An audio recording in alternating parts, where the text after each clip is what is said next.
On a encore vécu une semaine de folie en bourse. Alors généralement, effectivement, la période des résultats, c'est source de volatilité, mais là, on a quand même des choses très intéressantes.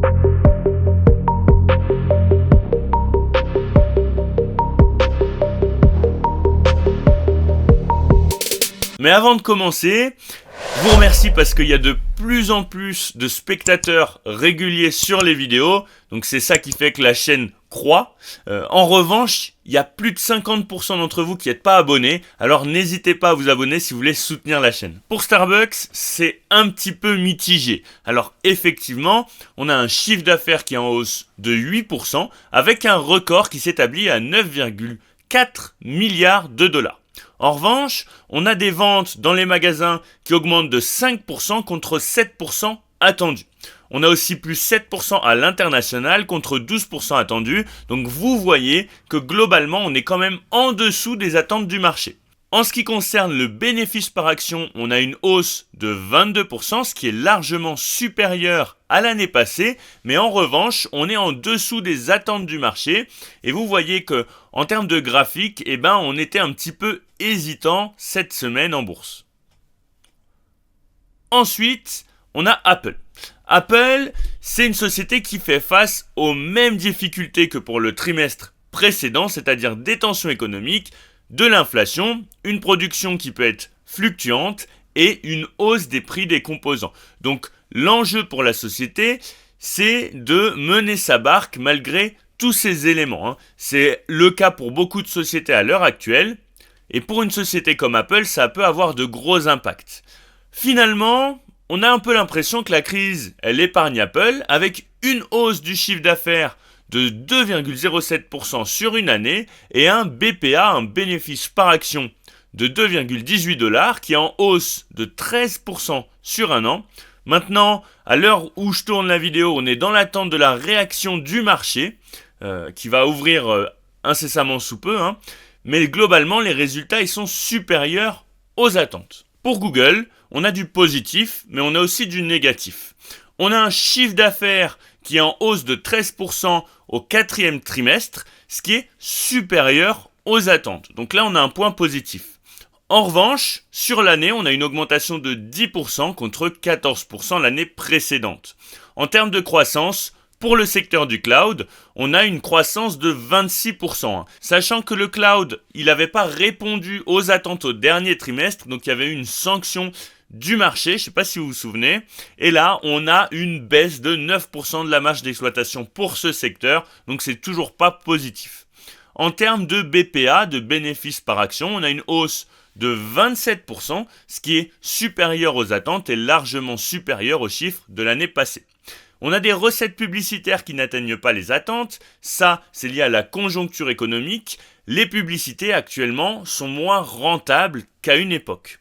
Globalement, Alphabet déçoit le marché et donc sanction, on a une baisse de 5,5%. Ensuite, on a Novo Nordisk avec une très belle publication. Je ne vais pas vous refaire tout le détail, mais globalement, on a un chiffre d'affaires qui a une très grosse hausse, supérieure à l'année passée et largement supérieure aux attentes. On a un EBIT. Alors l'EBIT, c'est intéressant parce que ça permet de mesurer les profits tout en prenant en compte la politique d'investissement. Et là, globalement, on a une hausse qui est très importante et aussi supérieure aux attentes. En termes de BPA, c'est pareil. Et globalement, on a le traitement du diabète et de l'obésité qui fonctionne très bien. Donc Novo Nordisk, une très belle publication encore une fois, qui a été félicitée en bourse. Ensuite, on a Mastercard. Mastercard aussi, on voit que l'action a été félicitée en bourse. On a un chiffre d'affaires en hausse de 13%, ce qui est supérieur aux attentes. Idem pour le BPA. En revanche, un point d'attention sur les marges opérationnelles qui sont en baisse et qui sont inférieures à ce qu'attendait le marché. Mais globalement, on a quand même eu une belle hausse en bourse, donc on peut dire que le marché a félicité l'action. Ensuite, on a AMD. AMD, c'est plutôt mitigé. On a une marge brute qui est stable. En revanche, on a un chiffre d'affaires et un BPA en baisse. Donc il va falloir surveiller. On a eu une légère correction, mais pas si catastrophique que ce qu'on pourrait attendre, que ce qu'on pouvait attendre, pardon. Ensuite, on a AMD dans tout ce qui va être microprocesseurs et semi-conducteurs. Et là, on a des résultats qui sont très moyens, avec une marge brute qui est stable. En revanche, un chiffre d'affaires et un BPA en baisse. Je trouve que la correction est quand même assez limitée pour AMD, sachant qu'on est sur un PER qui est supérieur à 90. Donc en termes d'évaluation, on doit avoir une notation, vous voyez, qui est très faible en termes de valorisation, parce que on est sur une entreprise qui est surévaluée. Mais la réaction du marché, je pense que c'est lié à la globalité du secteur des semi-conducteurs. On compte beaucoup sur ce secteur-là, surtout à l'heure actuelle, hein, et globalement, toutes les actions qui y sont liées sont légèrement surévaluées, voire très surévaluées. Effectivement, aux États-Unis, ils cherchent à augmenter leur capacité de production dans ces secteurs-là. Donc, je pense que c'est pour ça que la correction n'est pas si importante que ça. Ensuite, on a la magnifique Ferrari avec une très bonne publication. Elle bat encore des records, hein, donc forcément, elle a été très largement félicitée en bourse. Donc Ferrari, très belle action. On l'avait analysé dans une des dernières vidéos. J'essaye de vous la mettre là, si jamais ça vous intéresse, parce qu'on me l'a redemandé dans les commentaires. On m'a redemandé de l'analyser. Pour le coup, je l'ai déjà fait, donc je ne vais pas forcément le refaire. Mais vous aurez la vidéo juste ici si ça vous intéresse. Ensuite, on a Dassault Systèmes.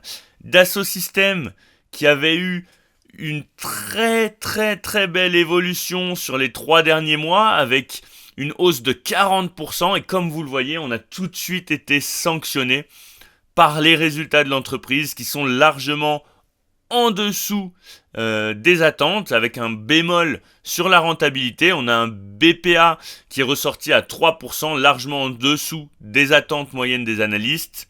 Et on a des objectifs qui sont moins ambitieux que prévu pour 2024. Donc forcément, on a une entreprise qui est sanctionnée en bourse. Mais globalement, Dassault Systèmes, ça reste quand même une belle société. J'espère que la vidéo vous aura plu. N'hésitez pas à liker, à commenter et à vous abonner. C'est ça qui fait fonctionner la chaîne.